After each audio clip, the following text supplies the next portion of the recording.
Very good morning.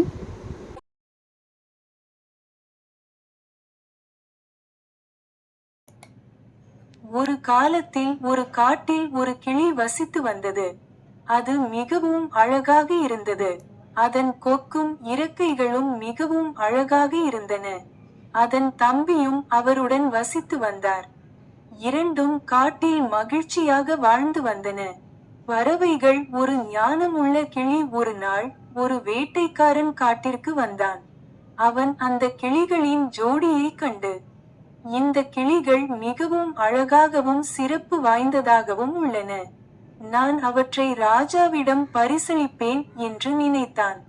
அவற்றை பிடிக்க காட்டில் வலையை விரித்தான். விரைவில் 2 கிளிகளும் சிக்கிக் கொண்டன. அவன் அவற்றை ஒரு கூண்டில் வைத்து அந்த இடத்திற்கு சென்றான். அவன் ராஜாவிடம், ஓ ராஜா, இந்த அழகான ஜோடி கிளிகளை பார். நான் அவற்றை ஆழமான காட்டில் பிடித்தேன். அவற்றின் அழகைக் கண்டு நான் அவற்றை உங்களிடம் கொண்டு வர முடிவு செய்தேன். அவை உங்கள் அரண்மனையின் அழகை அதிகரிக்கும் என்றான். ராஜா மிகவும் மகிழ்ச்சியடைந்தார். வேட்டைக்காரனுக்கு 1000 நாணயங்களை கொடுத்தார். 2 கிளிகளையும் ஒரு தங்க கூண்டில் வைத்து அவற்றை நன்றாக பராமரிக்கும்படி தன் ஊழியர்களுக்கு உத்தரவிட்டார். கிளிகள் மிகவும் நன்றாக பராமரிக்கப்பட்டன. அவை அரண்மனையில் மிக முக்கியமான பறவைகளாக நடத்தப்பட்டன. அவர்களுக்கு பழங்கள் மற்றும் சுவையான உணவு பரிமாறப்பட்டது. அவை ஈர்ப்பின் மையமாக மாறியது. இளம் இளவரசன் கூட அவர்களுடன் விளையாட வந்தான். கிளிகள் மிகவும் மகிழ்ச்சியாக இருந்தன. எந்த உழைப்பும் இல்லாமல் அவை அனைத்தையும் பெற்றன. மூத்த கிளி ஒரு முறை தனது சகோதரனிடம், நாங்கள் அரண்மனையில் மிகவும் மதிக்கப்படுகிறோம், எனவே மிகவும் திருப்தி அடைகிறோம் என்று கூறியது. இளைய சகோதரர், நீ சொல்வது சரி, எங்களுக்கு அரச உபசரிப்பு கிடைக்கிறது. இது எங்கள் அதிர்ஷ்டம் என்று பதிலளித்தார். ஒரு நாள் ஒரு வேட்டைக்காரன் காலா பாகு என்ற கருப்பு குரங்கை அழைத்து வந்தான்.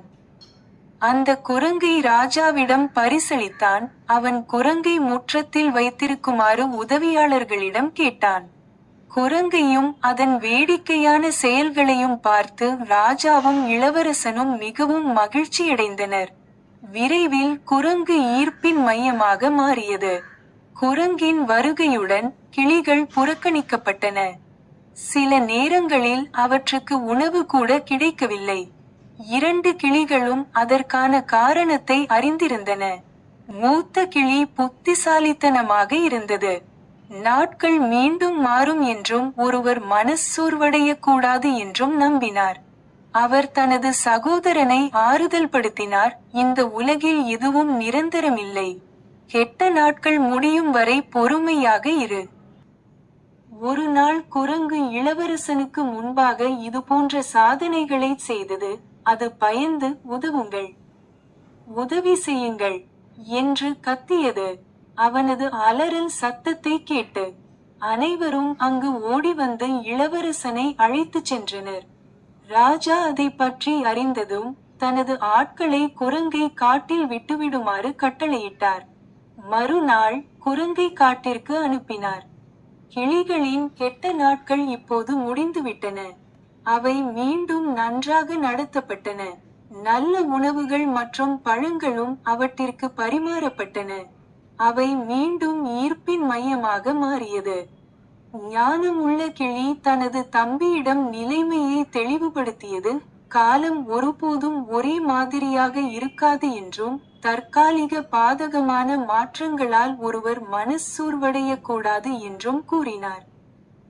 உலகில் எதுவும் நிரந்தரம் இல்லை.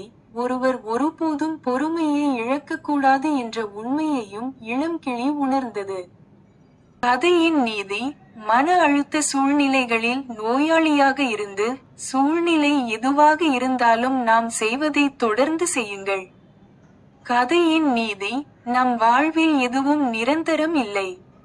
எல்லாமே காலப்போக்கில் மாறுகிறது, எதுவும் நிலையாக இல்லை. Thank you and bye. Like, share and subscribe for more videos.